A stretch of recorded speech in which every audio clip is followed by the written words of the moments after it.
Everyone, this is Raju Divakar from New Saint Stephen Public School, Unit 3, Agra. Here, I am going to teach the subject Business Studies of Class 11, Chapter number 1 and Lecture number 4. And the topic is Classification of Business Activities. So, let's start. First of all, the introduction part. Business is the buying, selling, and exchange of goods and services for profit, service, or motive is commonly known as business. जैसा हम सभी जानते हैं business basically क्या होता है। यहाँ हम क्या करते हैं, बाइंग एंड सेलिंग करते हैं, गुड्स एंड सर्विसेज की एक्सचेंज करते हैं for the purpose of making profit. मतलब प्रॉफिट अचीव करने के लिए की जाने वाली क्रियाओं को हम क्या कहते हैं, बिजनेस कहते हैं। The term business is derived from the word busy. In a specific sense, business activities refers to any occupation in which people regularly engage in an activity with a view to earning the profit. Basically जो term है business वो drive हुआ है busy word से, ठीक है। और इसका बेसिकली मतलब क्या है कि मतलब ऐसी एक्टिविटीज से है जिसमें पीपल रेगुलरली एंगेज हो, ठीक है, और वो कुछ एक्टिविटी करे साथ साथ। After conducting such kind of activity he and she can earn profit और उसके बाद उन्हें प्रॉफिट अचीव हो। Let us take a look at the classification of activities of business. Classification of business activities. Business activities can be classified into two parts. First is industry and second is commerce.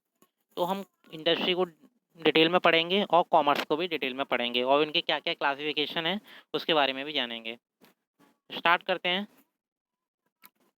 Basically business activities का जो classification किया गया है two part में, जैसे मैंने आपको अभी बताया, industry and commerce. Industry is further categorise into three part: primary industry, secondary industry and tertiary industry. Primary industry is also categorise into two part: extractive industry then genetic industry. Secondary industry is also categorized into two parts: manufacturing industry and construction industry. Then tertiary industry is categorized into five parts, that is transport, banking, communication, insurance and advertisement.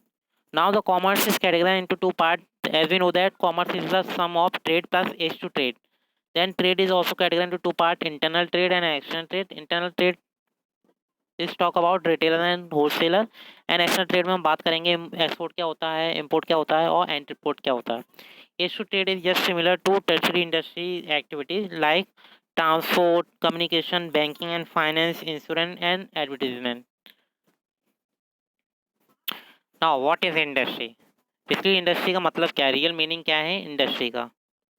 The sector where a raw material get converted into useful product is called industry. Basically industry हम किसे कहते हैं, मतलब एक ऐसा sector, ठीक है, और ऐसी ऑर्गेनाइजेशन जहाँ पर क्या किया जाए, जो भी रॉ मटेरियल है उसे कन्वर्ट किया जाए और मतलब फिनिश प्रोडक्ट में, मतलब रॉ मटेरियल की हेल्प से फाइनल प्रोडक्ट बनाया जाए, उसे हम बोलते हैं industry.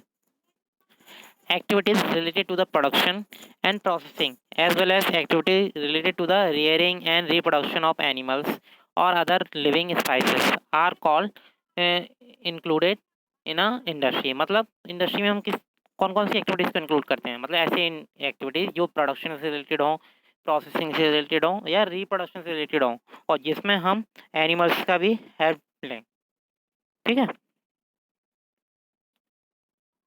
The purpose of industry is to create, form, utility by converting raw material into useful form of finish product. मतलब मेन पर्पस क्या है इंडस्ट्री का, जो भी रॉ मटेरियल है उसका बेटर यूटिलाइज किया जाए और उससे कोई फिनिश और फाइनल प्रोडक्ट बनाया जाए जो कस्टमर के लिए बेनिफिशियल हो और जो सोसाइटी उसे यूज कर सके। एन इंडस्ट्री में प्रोड्यूस कंज्यूमर गुड्स और कैपिटल गुड्स। तो हम बोल सकते हैं बेसिकली गुड्स के टाइप्स क्या क्या हो सकते हैं, कंज्यूमर गुड्स और कैपिटल गुड्स, जो इंडस्ट्री प्रोड्यूस करती है। पहले हम बात करते हैं कंज्यूमर गुड्स क्या होते हैं।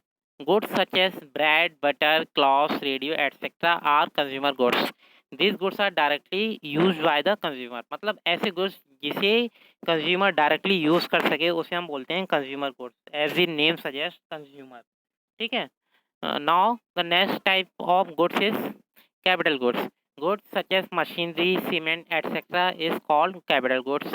As this are useful further in the production process to make useful product. मतलब ऐसे गुड्स जिसे कंज्यूमर डायरेक्टली यूज तो नहीं कर रहा है पर इनडायरेक्टली यूज कर रहा है, जैसे वो मशीनरी यूज कर रहा है, सीमेंट यूज कर रहा है, ठीक है, और जिसके हेल्प से वो फाइनल प्रोडक्ट को बना रहा है।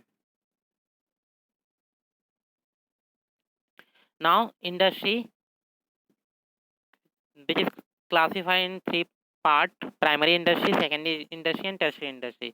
तो हम हर क्लासिफिकेशन की बात करेंगे कि प्राइमरी इंडस्ट्री क्या होती है, ठीक है, और उसके अंदर क्या क्या क्लासिफिकेशन है, या सेकेंडरी इंडस्ट्री क्या है, और मैन्युफैक्चरिंग कंस्ट्रक्शन इंडस्ट्री क्या है, उसके सब क्लासिफिकेशन क्या है, सब ग्रुप क्या है। देन टर्शियरी इंडस्ट्री के बारे में बात करेंगे। Now the types and classification of industry. First is primary, then secondary, then tertiary industry. Primary industry के बारे में बात करें तो बेसिकली क्या है ये, this industries extract raw material directly from the sea और अर्थ। बेसिकली ऐसी इंडस्ट्री होती हैं जो डायरेक्टली रॉ मटेरियल कहाँ से लेकर आती हैं, या सी से लेती हैं या अर्थ से लेती हैं, ठीक है, और we can say that natural resources. Secondary industry, this industry process and manufacture product from raw material. ये क्या करते हैं, जो रॉ मटेरियल के हेल्प से प्रोसेसिंग करते हैं उस रॉ मटेरियल की, और उससे क्या करते हैं, मैन्युफैक्चरिंग करते हैं। Tertiary industry, this industry provide a service. Basically जो टर्शियरी इंडस्ट्री होती है वो होली किससे रिलेटेड है, सर्विसेज से रिलेटेड है। यहाँ हम बात करेंगे सर्विसेज से, जैसे बैंकिंग सर्विसेज प्रोवाइड करना, इंश्योरेंस सर्विस प्रोवाइड करना, फाइनेंशियल सर्विसेज प्रोवाइड करना, ठीक है। Now what is primary industry? This is also known as extractive industry. इसे अदर नेम से भी जाना जाता है, जिसे हम बोलते हैं extractive industry. It includes activity connected with the production of wealth directly from natural resources such as water, air and land.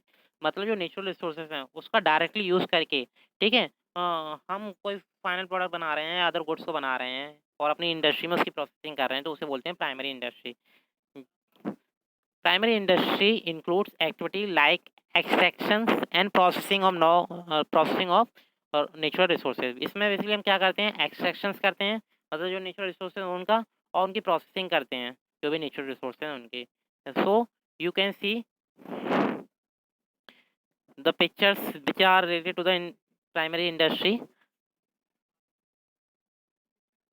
Now these pictures are also related to the primary industry parts, and under this extractions and processing activity is carried on. Now these industry are further subdivided as follow. First is extractive industry, जैसे नाम से ही clear है, extraction करना। This industry extract और draw out product from natural resources. इसमें क्या होता है, जो भी नेचुरल रिसोर्सेज है हमारे, लैंड वाटर, ठीक है, इनसे हम क्या करते हैं, जो भी रॉ मटेरियल है उसे एक्सट्रैक्ट करते हैं। Raw material that are mostly products of the soil are some basic supply of extractive industry. उसमें क्या कहते हैं, जो एक्सट्रैक्टिव इंडस्ट्री होती हैं और वहाँ इसका सप्लाई किया जाता है, ठीक है, जो भी सोइल्स वगैरह होती हैं। Manufacturing industry transform this product into many other useful goods. और जो मैन्युफैक्चरिंग इंडस्ट्री होती है वो क्या करती हैं, वो इन्हीं प्रोडक्ट का ट्रांसफॉर्मेशन करती हैं। Some of the examples of extractive industry like farming करना, माइनिंग करना, ठीक है, लंबरिंग करना, देन हंटिंग होता है, और फिशिंग ऑपरेशन, जैसे मतलब मछली पालन होता है, ठीक है, या कृषि पालन है। माइन से मतलब कोई खानों से आप है ना कुछ एक्सट्रैक्ट कर रहे हो। तो ये सारे एग्जांपल्स हैं एक्सट्रैक्टिव इंडस्ट्री से। Now the second point is genetic industry. As the name say genetic, generate करना, ठीक है, the industry involve in the activity of rearing and breeding of living organism. जो भी लिविंग ऑर्गेनिज्म होते हैं उनसे ये मतलब क्या करते हैं, एक्सट्रैक्ट करते हैं। Just example word, plants, animals etcetera are known as genetic industry, ठीक है। For example rearing of cattle for milk, जिसमें, ठीक है, देन इसके बाद डेयरी फार्म्स का प्रोडक्शन करना, देयर पोल्ट्री फार्म्स वगैरह। Rearing of plants in the nursery, nursery में मतलब प्लांटेशन करना। Then growing fish in pond, मतलब तालाब में जो मछलियाँ होती हैं उनका पालन करना, are included in the genetic industry. इन सभी को जेनेटिक इंडस्ट्री के अंडर इंक्लूड किया जाता है। Now what is secondary industry? The industry is concerned with converting raw material into finishing product. इसमें क्या होता है, जो भी रॉ मटेरियल होते हैं उसे किस में कन्वर्ट किया जाता है, फिनिशिंग प्रोडक्ट में। The materials which have already been extracted as primary stage, मतलब ऐसे मटेरियल जिसे हमें ऑलरेडी एक्सट्रैक्ट कर चुके हैं प्राइमरी स्टेज में, are the concern of the secondary stage. अब हम क्या करेंगे, उसका यूज़ करेंगे सेकेंडरी इंडस्ट्री में। Such materials are process to produce goods for final consumption. इसमें क्या किया जाता है, उसी मटेरियल का यूज़ किया जाता है और प्रोसेस किया जाता है किस पर्पज से, for the purpose of final consumption, मतलब उसे यूज़ करने के पर्पज से, और for the processing by other industry unit in this industry, और इसमें इसकी प्रोसेसिंग की जाती है। So you can see the example of this kind of industry. Next, secondary industry may be further divided as follow. So secondary industry is categorized into two parts: manufacturing industry and then constructive industry. Manufacturing is also further categorized into four parts and then constructive industry is further categorized into three parts. So अब इन सभी के बारे में detail में देखते हैं. What is manufacturing industry? This industry are engaged in the process of conversion of raw material or semi finished goods into finished goods. मतलब क्या करते हैं, जो भी हमारे raw material हैं या semi finished goods हैं, मतलब जो फाइनल तरीके से प्रिपेयर नहीं है, उन सभी को कन्वर्ट किया जाता है फिनिश गुड्स में और फाइनल गुड्स में प्रिपेयर किया जाता है. ठीक है. This industry create from the utility by changing the form of raw material into finishing goods. मतलब क्या किया था इसमें, मेन फोकस किया था यूटिलिटी पर, मतलब जो भी रॉ मटेरियल है उसे फाइनल किस तरीके से यूज़ करेंगे, फाइनल गुड्स के फॉर्म में, तो उसे फाइनल गुड्स में कन्वर्ट किया जाता है, देन उसे कंज्यूमर यूज़ कर सकता है. Now it includes subdivision of this industry: analytical industry, synthetic industry, then assembly industry and then processing industry. I think you have already heard these words. अब बात करते हैं एनालिटिकल इंडस्ट्री की. In analytical industry the basic raw material is broken into different parts. मतलब जो raw material होता है basic, उसे डिफरेंट पार्ट में डिवाइड कर दिया जाता है, ब्रोक कर दिया जाता है, तोड़ दिया जाता है, टू प्रोड्यूस फिनिश प्रोडक्ट, और जो फिनिश प्रोडक्ट है उसे बनाने के लिए. For example, crude oil is process and many finished products such as petroleum, diesel, kerosene oil, gasoline etc are manufactured. इन सभी को हम क्या करते हैं, इसके अंडर इंक्लूड करते हैं एनालिटिकल इंडस्ट्री में. बात करते हैं सिंथेटिकल इंडस्ट्री. सिंथेटिक मीन्स क्या होता है, मिक्सचर करना, ठीक, कंबाइन करना. इन सिंथेटिक इंडस्ट्री टू और more materials are mix to manufacture some new product. मतलब इसमें क्या किया है, दो या दो से ज़्यादा प्रोडक्ट को मिक्स किया जाता है और उसके हेल्प से कोई न्यू प्रोडक्ट बनाया जाता है. For example, various chemicals are mix to produce soap, paint, cosmetic etcetera. मतलब बहुत सारे केमिकल्स को यूज़ करके मिक्स करके क्या बनाया जाता है, सोप्स बनाया जाता है, पेंट्स बनाए जाते हैं और कॉस्मेटिक मटेरियल बनाए जाते हैं. Now the next type is processing industry. In processing industry the raw material is process through various stages of production. मतलब जो प्रोडक्शन की वेरियस स्टेजेस हैं उसके थ्रू रॉ मटेरियल का प्रोसेस किया जाता है and then finish goods are manufacture, और फाइनली उसकी मैन्युफैक्चरिंग की जाती है और कन्वर्ट किया जाता है फाइनल गुड्स और फिनिश गुड्स में.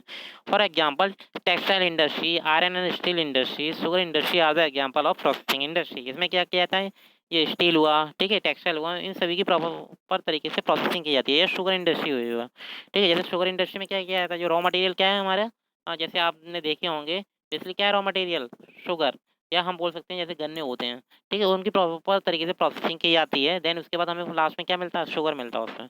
Then assembly industry. In assembly industry the various finish product are combined to produce a new finish product.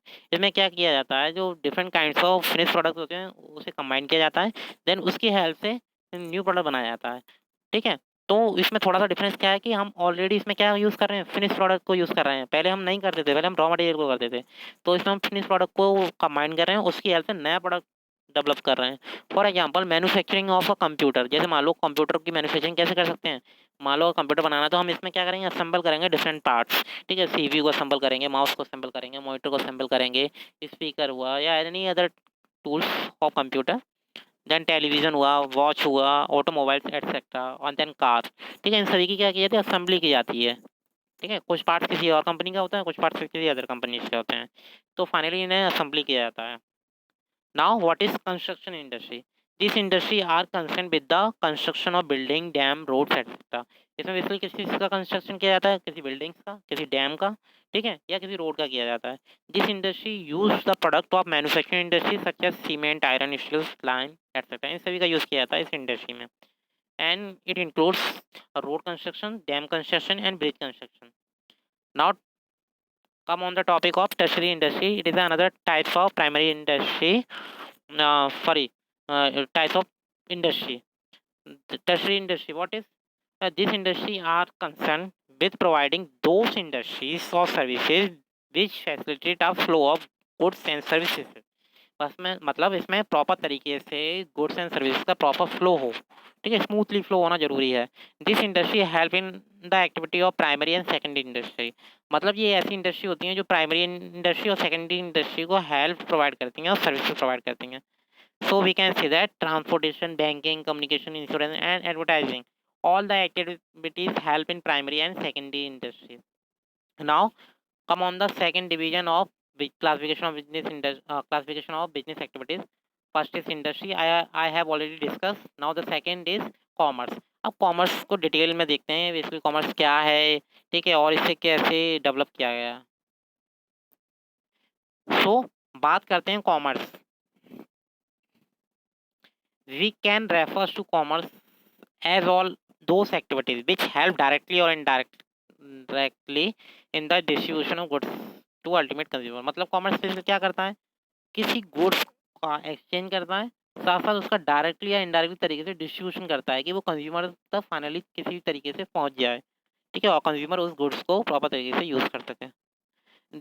There will be no use of producing goods unless और until these goods reach the ultimate consumer। मतलब किसी भी goods अगर जब तक consumer के पास नहीं पहुंच जाता, जब तक उसकी किसी भी तरीके से यूटिलिटी नहीं मानी जाती है। Goods are produced at one place and consumer are scattered at different place. Basically क्या किया जाता है, जो गुड्स है वो किसी अदर प्लेस पर बनाया जाता है और जो कंज्यूमर है वो अदर प्लेस पर स्कैटर्ड है, मतलब डिवाइडेड है। तो वो गुड्स को प्रॉपर तरीके से डिस्ट्रीब्यूट किया जाता है to different consumers. Now what is commerce? It is a division of trade and production which deal with the exchange of goods and services from producer to final consumer।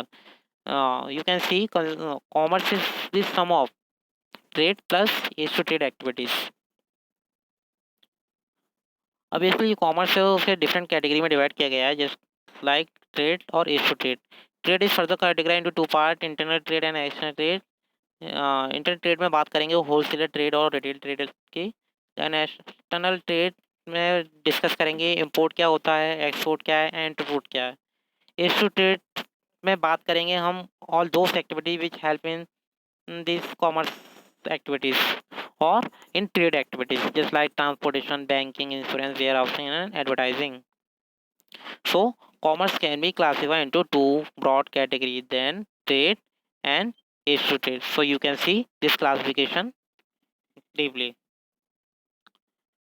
Now what is function of commerce?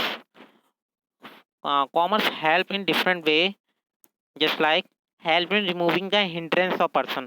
मतलब जो person की individual problems है related to the trade और related to the buying and selling, उन सभी को क्या करता है, रिमूव करता है और हेल्प करता है। Then help in removing the hindrance of time, time को सेव करता है। और दूसरा क्या है, जो भी बैरियर आते हैं, ठीक है, ड्यूरिंग द ट्रेड, देन उसे रिमूव करता है। Help in removing the hindrance of risk. आपको पता है प्रॉपर्टी कब इंक्रीज होती है, जब हम रिस्क फैक्टर में इन्वॉल्व होते हैं या रिस्क लेना पसंद करते हैं। तो बेसिकली देखा भी जाता है कि कोई भी बिजनेस हो, हर किसी में रिस्क फैक्टर इन्वॉल्व होता है, ठीक है। We can only minimize the risk, हम क्या मिनिमाइज कर सकते हैं रिस्क को, but we can not eliminate it permanently, हम परमानेंटली एलिमिनेट नहीं कर सकते बिजनेस से रिस्क फैक्टर को। तो कॉमर्स एक्टिविटीज में हेल्प करता है। Then help in removing the hindrance of place. Commerce help करता है कि किसी भी बिजनेस को हम इस्टेब्लिश कर रहे हैं तो उसके लिए बेटर प्लेस कौन सा होगा जहाँ हम टारगेट पॉपुलेशन को कवर कर सकें। Help in removing the hindrance of exchange. Basically जो एक्सचेंज वाली प्रॉब्लम थी, पहले क्या होता था कि हमें कुछ गुड्स लेना है तो इन रिटर्न हमें सेम थिंग्स नहीं मिलती थी या हमें जो चाहिए वो नहीं मिलती थी, पर कॉमर्स ने इस प्रॉब्लम को भी रिमूव कर दिया है, ठीक है। Help in removing the hindrance of knowledge. और बेसिकली क्या है, with the help of commerce knowledge is also transmission from one person to another person, or with the help of promotion like advertising। Commerce can be divided into two broad categories, that is trade or is to trade। Now come on the topic trade।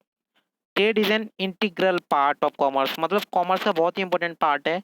It includes buying and selling of goods and services. Commerce का simple meaning तो आपने समझ लिया। अब बात करते हैं trade की। ट्रेड की जब बात होती है तो इसका मतलब क्या है, बाइंग एंड सेलिंग करना, किसकी, गुड्स एंड सर्विसेज की। The trade segment of commerce bring together the manufacture to and the consumer, ठीक है। तो बेसिकली क्या करता है ट्रेड, बेसिकली हेल्प करता है कि जो मैन्युफैक्चरर है और जो कंज्यूमर है उनके बीच में एक लिंक इस्टेब्लिश करने का, ठीक है।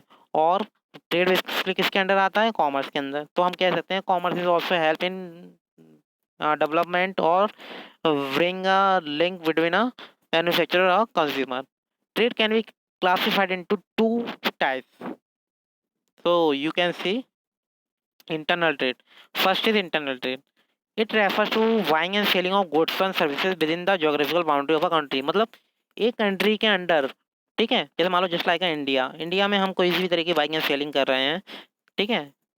लिखा भी है geographical boundary of a country, मतलब किसी भी कंट्री की ज्योग्राफिकल जो बाउंड्री है उसके अंदर जो भी ट्रेड कर रहे हैं उसे बोलते हैं इंटरनल ट्रेड। इंटरनल मतलब अपनी कंट्री के अंदर कर रहे हैं।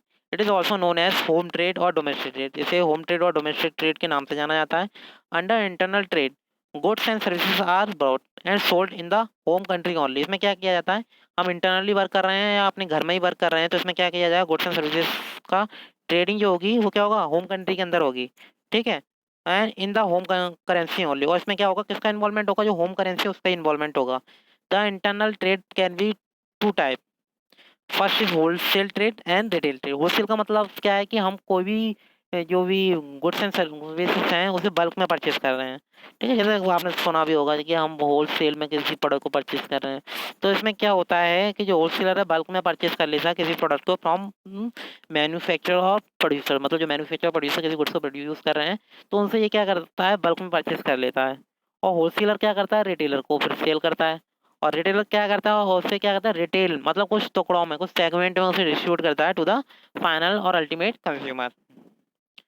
नाउ होलसेल ट्रेड और रिटेल ट्रेड के बारे में मैंने थोड़ी सी डिटेल आपको बताई। अब डिटेल में आप देखना चाहो तो आप देख सकते हो। It refers to buying and selling of goods and services in large quantity. जैसे मैंने आपको बोला था ना, बल्क में, मतलब लार्ज क्वांटिटी में ये क्या करते हैं? बाइंग एंड सेलिंग करते हैं। The wholesaler buy goods directly from the manufacturer और sell to goods to the retailer. मतलब मैन्युफैक्चरर से परचेज करता है ये डायरेक्टली, और किसे सेल करता है? रिटेलर्स को सेल करता है, कंज्यूमर्स को नहीं करता है। Generally wholesaler is specialized in one line product. जो होलसेलर होते हैं वो किसी एक लाइन ऑफ प्रोडक्ट में ही स्पेशलिस्ट होते हैं। He maintains a large stock, और ये ज़्यादा से ज़्यादा स्टॉक को मेंटेन करके चलते हैं। He buys goods for cash from manufacturer, मतलब मैन्युफैक्चरर से कैश में गुड्स को परचेज करते हैं। And sell on credit to retailer, और जो क्या करते हैं? जो रिटेलर्स होते हैं उन्हें उधार ये माल सेल करते हैं, और बाद में जब रिटेलर उनका पेमेंट कर देता है। Large amount of capital is required to whole in wholesale trade. अगर आप होलसेल ट्रेड करना चाहते हैं तो आपके पास लार्ज अमाउंट ऑफ कैपिटल का होना जरूरी है, तभी आप बल्क में परचेज कर सकते हो। बात करते हैं रिटेल ट्रेड्स की। It refers to buying and selling of goods and services in small quantity. ये जस्ट रिवर्स है होलसेल का। इसमें हम क्या करते हैं? जो भी क्वांटिटी को परचेज करेंगे, ठीक है ना, स्मॉल क्वांटिटी में करेंगे। The retailer buy goods from the wholesaler and sell this goods to the ultimate consumer. मतलब ये होलसेलर से तो परचेज कर रहा है और सेल कर रहा है जो भी कंज्यूमर है उन्हें। The retailer has to maintain a variety of goods. और रिटेलर्स को क्या करना पड़ता है? मेंटेन करना पड़ता है वैरायटी ऑफ गुड्स को, मतलब डिफरेंट काइंड्स के गुड्स को मेंटेन करके चलना पड़ता है। पर जो होलसेलर होता है वो सिंगल लाइन ऑफ गुड्स या प्रोडक्ट में ही डील करता है। अब बात करते हैं इंटरनल ट्रेड के बारे में, हमने अच्छे से समझ लिया। अब आते हैं second category, that is external trade. When buying and selling of goods and services is beyond the geographical limit of the country, it is called external trade। मतलब क्या था? इंटरनल ट्रेड में हम जितना भी बिजनेस कर रहे थे वो अपनी कंट्री के बाउंड्री के अंदर ही कर रहे थे, जिससे हमने नेम भी दिया था। क्या दिया था नेम?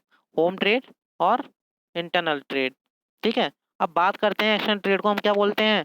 बेसिकली क्या बोलते हैं? जब भी हम कोई भी बिजनेस अपनी कंट्री के बाहर करते हैं, जस्ट लाइक इंडिया से बाहर हम यूएसए में जाके बिजनेस कर रहे हैं, चाइना में कर रहे हैं, या रशिया में जाके कर रहे हैं, तो बेसिकली इसे हम बोलेंगे external trade. It is also known as trade between two और मोर कंट्री। इसमें बेसिकली क्या होता है? टू और मोर देन टू कंट्रीज आपस में इन्वॉल्व होती हैं और बिजनेस करती हैं। जैसे मान लो इंडिया क्या कर रहा है? चाइना से भी बिजनेस कर रहा है, या यूएस से भी बिजनेस कर रहा है, ठीक है, या मान लो जापान से बिजनेस कर रहा है। इन external trade the market is very wide. External trade में क्या होता है कि आपको पता है कि आप अपनी कंट्री की जो जोग्राफिकल बाउंड्री हो है उसे क्रॉस कर चुके हो, तो ऑटोमेटिक जो साइज है बिजनेस का, ठीक है, या उसका स्कोप है ऑलरेडी वाइड हो जाता है, बड़ा हो जाता है, क्योंकि आप क्या कर रहे हो? पूरे वर्ल्ड में उसका बिजनेस कर रहे हो, इसलिए बोलते हैं external trade. External trade is of the following types. अब एक्सटर्नल ट्रेड के टाइप्स देखते हैं: एक्सपोर्ट ट्रेड, इम्पोर्ट ट्रेड और एंटी ट्रेड। आपने एसएसटी सब्जेक्ट में एक्सपोर्ट और इंपोर्ट के बारे में थोड़ा सा कुछ पढ़ा होगा, आई थिंक। बट कोई नहीं, जिसने पढ़ लिया उसके लिए बेनिफिशियल है, पर हम डिस्कस करते हैं इसके बारे में। External trade is of the following types. First is export trade, sale of goods to a foreign country, मतलब अपनी कंट्री से किसी फॉरेन कंट्री में हम गुड्स को सेल कर रहे हैं। The developing country like India engage export as its result in increasing foreign reserve. जैसे मान लो इंडिया अपने यहाँ से क्या सेल कर रहा है, जैसे मान लो इंडिया में फेमस क्या है, पेठा है, ठीक है, जो कि यूपी या आगरा का फेमस बिजनेस ब्रांड है। तो इंडिया उसे सेल आउट कर रहा है किसी अदर कंट्रीज में, या मान लो आगरा में जैसे हब है शू इंडस्ट्री का, तो शू सेल आउट करना चाह रहा है, जैसे मान लो यूएस को सेल कर रहा है, तो इसे हम किस कैटेगरी में लेंगे, एक्सपोर्ट ट्रेड में, ठीक है। नाउ द नेक्स्ट इज, और बेसिकली इसके थ्रू क्या करता है जो इंडिया है, वो अपनी फॉरेन रिजर्व को मेंटेन करके चलता है, इंक्रीज करता है, मतलब अपना गुड्स सेल करेगा तो वहाँ से क्या आएगा, तो करेंसी आएगी, जिससे क्या होगा, फॉरेन रिजर्व मेंटेन हो जाएगा इंडिया का। नाउ इम्पोर्ट ट्रेड की बात करेंगे, तो buying of goods from a foreign country. अब जस्ट रिवर्स है, यूएसए से कोई गुड्स परचेज कर रहे हैं हम इंडिया में, ठीक है, यूएसए से मान लो जो भी उसका फेमस ब्रांड है उसे हम परचेज करके अपनी कंट्री में लेकर आ रहे हैं, तो इसे हम बोलेंगे import trade. Import of technology and capital goods is engaged. जैसे मान लो हम बात करते हैं जापान की, और बेसिकली वहाँ मतलब जो टेक्नोलॉजी है बहुत ही एडवांस है, तो इंडिया क्या करती है जापान से, ठीक है, time to time technology purchase करती है, ठीक है, और जो भी नई मशीनरीज हैं उसे भी परचेज करती है। नाउ बात करते हैं एंटीपोर्ट ट्रेड। ये थोड़ा डिफरेंट है इम्पोर्ट ट्रेड और एक्सपोर्ट ट्रेड से। अगर हम ये भी कह सकते हैं कि ये इम्पोर्ट ट्रेड और एक्सपोर्ट ट्रेड को मिला के बनाया गया नया कॉन्सेप्ट है। The goods are purchase from a foreign currency. अब इसमें हम क्या करें, गुड्स को फॉरेन करेंसी से परचेज कर रहे हैं, just like a USA, but not for the consumption in a home country. पर हम उस गुड्स को अपनी कंट्री में नहीं ले रहे हैं, मतलब अपनी कंट्री में ला तो रहे हैं पर कंज्यूम नहीं कर रहे हैं, and but for selling this goods to some other foreign currency. अब है ना, यूएसए से परचेस किया, अपनी कंट्री में लेकर आए, पर उसे कंज्यूम नहीं किया, अब उसे सेल आउट कर दिया, किसे, जापान को सेल आउट कर दिया, तो इसे हम बोलते हैं एंटीपोर्ट। मतलब किसी अदर कंट्री से परचेस किया अपनी कंट्री में, और उसे कंज्यूम ना करके हम क्या करेंगे, सेल आउट कर देंगे अदर कंट्रीज को। Now the next point is to trade. This activity help in the smooth flow of trade are known as as to trade. मतलब ऐसी एक्टिविटीज जो ट्रेड में क्या करें, स्मूथनेस लेकर आ जाएं। This activities make buying and selling of goods and easier. मतलब जो बाइंग एंड सेलिंग की जो भी एक्टिविटीज हैं उसे ईजी बना दें। This help in removing various hindrance of trade which are arising in the production and distribution of goods. मतलब प्रोडक्शन और डिस्ट्रीब्यूशन में जो भी बैरियर आते हैं उसे ये क्या करते हैं, रिमूव कर देते हैं। The common aids of trade, मतलब एड्स ऑफ ट्रेड का मतलब क्या है, ऐसी एक्टिविटी जो ट्रेड एक्टिविटी में हेल्प करती हैं, एड्स प्रोवाइड करती हैं, ठीक है। जैसे आपने वर्ड सुना होगा फर्स्ट एड। फर्स्ट एड क्या होता है कि मान लो कोई भी पर्सन इंजर्ड हो जाता है तो हम उसे इमीडिएटली क्या करते हैं, ट्रीटमेंट देते हैं। तो ऐसे ही हम क्या कर रहे हैं यहाँ पर, हम जो भी ट्रेड एक्टिविटीज़ हैं बाइंग एंड सेलिंग की, वहाँ कोई प्रॉब्लम आ रही है तो हम क्या करेंगे, उससे सपोर्ट करेंगे, है ना। Aids to trade activity just like transport and communication, banking and finance, insurance, warehousing and advertising. So student, hope all of you understand this topic. If you have any query, you can ask to me. Thank you.